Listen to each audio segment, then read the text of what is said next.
Maybe your horse is tense or maybe lazy or hollow and above the bit. At least for me, as I get really frustrated and obsessed over the issue that I'm having with my horse, and usually that doesn't solve the problem. Hello, in this video, I'm going to give you a simple 3-step system that you can use to solve any problem that you're having with your horse. So go ahead and I want you to just think about, like, what is one thing that you're struggling with in your riding?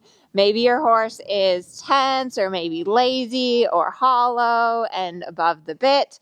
But I want you to think about that one problem that you're having with your horse. Comment down below. Let me know what it is.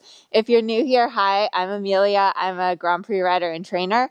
And I work with a lot of different horses, different problem horses, different riders. And it's so important that you have a step-by-step system to help you solve your problems, because otherwise what happens, at least for me, is I get really frustrated and obsessed over the issue that I'm having with my horse. And usually that doesn't solve the problem. So let's get right into it. The first thing is that everything we do with our horses is about movement, and horses are flight animals. So it's really important that we allow our horses to move and that all of our corrections are within movement. So I always start off every single ride or every single problem-solving endeavor by thinking about the rhythm. The walk is a 4-beat rhythm. So as I'm walking here, I'm thinking 1, 2, 3, 4, 1, 2, 3, 4, 1, 2, 3, 4. Feeling the rhythm come through my seat, feeling like I'm following the rhythm of the walk. And in general, the reason that rhythm helps is because 1, it connects you to your horse. 2, it helps your horse to relax. And then also through rhythm, you can help your horse to find their perfect energy level. So in general, horses that are a little bit on the hot side, you want to slow the rhythm down a little bit. And horses that are a bit lazy, you want to speed it up. So I'm going to go ahead up to the trot now. A great thing that you can do to help you with rhythm is count out loud. And I know that this seems silly, but I actually find that I do it a lot. So if I'm here at the trot, I'm just going to be counting 1, 2, 1, 2, 1, 2. I actually haven't warmed up at all today. So this is kind of a good measure of like what I do in the warm up. Oh, good boy. So 1, 2, 1, 2, 1, 2, 1, 2, 1, 2. And then once you feel the rhythm, you can kind of decide, all right, if your horse feels a little bit lazy, like he feels kind of maybe a little slow in the rhythm, you can close your leg and say 1, 2, 1, 2, a little faster, little faster, little faster. If your horse is feeling a bit hot or energetic, you're going to think about posting just a little slower to get that rhythm to come back to you. Okay, so we've got step 1, which is rhythm. The next thing that you're going to do to kind of solve any problem is you're going to think about suppleness. And suppleness is mental and physical relaxation. The best way to work on suppleness is circles and working on the bend. So I'm making a 20-meter circle here between E and B. And what I want is I should be able to, when I look down, I should be able to see my horse's inside eyelashes. There's a little bit of a space between my inside rein and my horse's neck. My inside leg is on so that my horse isn't falling in. So if you had a drone view, you would see from above that my horse is bending evenly from the poll to the tail. Now I'm going to change direction.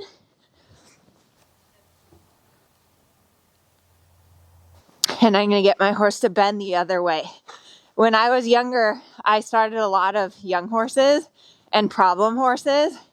And a great quote is that bending is your friend, because bending really can keep you safe when your horse bucks or bolts or rears or does anything. I always start teaching my horse to bend from the ground with some groundwork. I think that's the best way to really get the suppleness is from the ground. So We've gone through rhythm.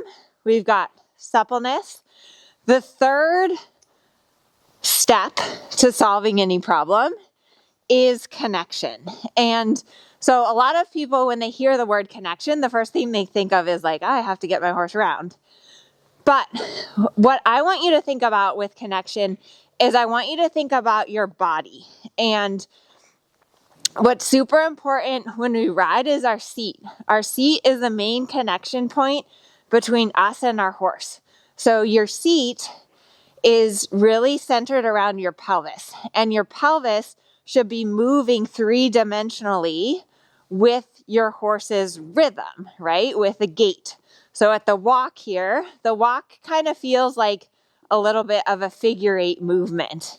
And you can see that my hips are following that movement, as are my elbows. The other thing that you notice is alignment. So I have a nice straight line, ear, shoulder, hip, heel. And what I see a lot of riders doing is they tip forward, which when you tip forward, then your butt comes out of the saddle and you're no longer connected.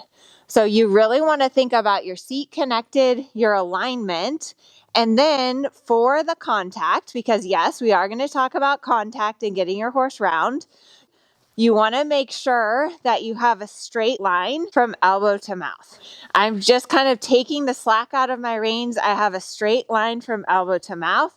Your elbows need to be following the movement of your horse. And then once you have this, basically if you ride the rhythm and if you work on bend, your horse is going to get round. So I'm going to go back to my circle here. I'm checking my position, shoulders back, shortening my reins a little bit, riding that rhythm, right? 1, 2, 1, 2, 1, 2, 1, 2. Thinking about the bend. So I'm looking up from my circle line. I'm seeing the inside eyelash. I'm making sure my horse is looking around the turn. I'm using my inside leg so that my horse doesn't fall to the inside. I'm thinking about my seat, my shoulders back, my nice steady contact. Outside rein is steady. Inside rein, supple, give, there, good boy. And then you notice how my horse kind of naturally just accepts the contact and comes around. So it's so important anytime that you're having that struggle that you thought of at the beginning of this video, think about this 3-step system: rhythm, suppleness, and connection. And it's going to help you to solve your problems without frustration. And these 3 steps are the training scale. It's the base of the training scale. I'm doing a free training on the training scale, so check out the description. Make sure to RSVP. But the training scale is the system that I use to train all my students, all my horses. It's the system that all the top trainers use to train horse after horse to the Grand Prix level. And it's just super, super important that you have this system. Otherwise, what happens is you end up focusing too much on the wrong thing, right? You end up focusing on just getting your horse's head down, or you get frustrated when your horse is tense or nervous. So hopefully this video has helped you. Make sure to subscribe to my channel. I post a new free video for you every single Wednesday, and we'll see you next week. Bye now.